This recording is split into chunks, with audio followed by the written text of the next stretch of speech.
As you come down the stairs here, the first area is for the theater. I want you to be confused on if this is a game room, a living room, or a theater. I have a combination of traditional couches and theater seats. The seats in the second row are on a 14-inch riser. I've got a variety of movie posters in this area. And as I circle around, I can show you that we have a 3 TV setup. We do a lot of multi-screen viewing. Right now I have a PC connected on the left, the Blu-ray player in the center, and an Apple TV on the right. I also have an AWOL ultra short throw projector with a 130-inch projector screen that's floor rising. I'll show you that at the end of the video here. I do have a 7.2.4 sound system. I am running KEF speakers with REL subwoofers. The AWOL and floor rising screen are on a 12-inch lift. I can still access all of my components through there. Most of those are gaming consoles, things like that back there. I'm running a Marantz AVR. And as I circle around to this side here, you can see more movie posters, some signage, things like that. This closet here holds my gaming controller charging station, essentially. So everything is ready at a moment's notice. The other side of the closet just holds blankets for movie night. So one of the hardest things about my collection are my side speakers, my surrounds. They do sit on the floor and they echo off of the walls here. That's why I do not have any sound paneling up. It does sound surprisingly good, but that is one of the struggles for my sound setup. I have my rear speakers just above head height. I'll give you a better view of the 4 Atmos speakers that I have in the ceiling. And then let's move into the collection area.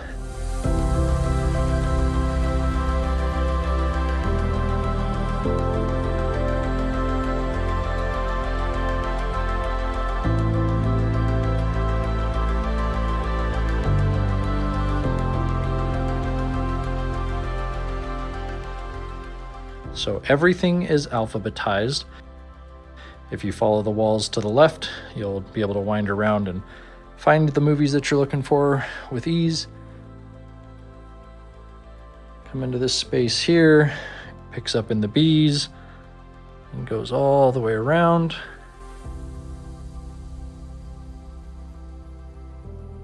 With this window here, I did use this space for a few movie collectibles, some DVD box sets, things like that.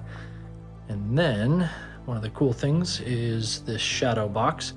This holds every movie stub for every movie that I've ever been to since I was a little kid. As I come back out into the main collection space here, have a lot more movies out on display. And over here, I have an iPad, which is kind of cool. So I have it set up to link to my website or to my collection for visitors. So if you hit collection, it will load in and pull up my collection if you wanted to browse digitally. So this holds all the movies that I have.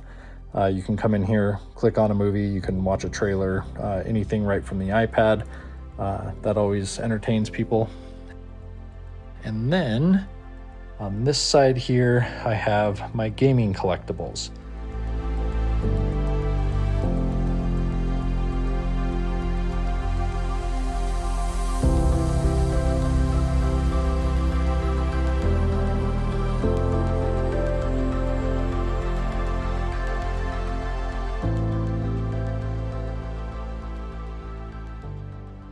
So this is my Nintendo 64 box collection.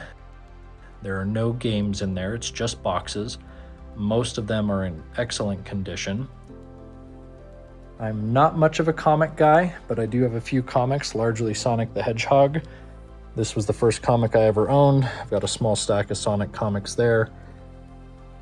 I do have a few duplicate Nintendo 64 boxes. And then I have a lot of consoles, largely PlayStation, Nintendo, and Xbox, different controller generations on display, things like that.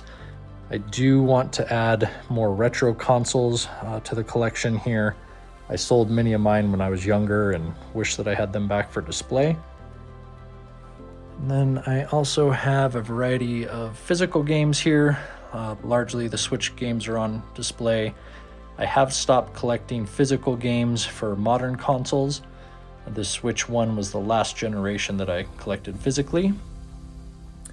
And then let's show you the projector. So like I said, this is a 130-inch floor-rising projector screen. When we want it to be blacked out here, I do have a curtain over in the corner, which we can pull closed to block the light from the stairwell. So one of the reasons that the projector and the screen are on a 12-inch lift is, one, for better viewing angles for the second row, as well as the acoustically transparent section of the screen at the bottom. You can see that my center channel shows up through there, and so that way the audio is great. It's not getting muffled by the screen itself. It does look a little washed out on the camera here. All the lights are on. This projector is incredible, especially when you turn all the lights off and it is dark in here. It's also one of the few projectors with Dolby Vision that I am a huge fan of. But yeah, thanks for checking out my space.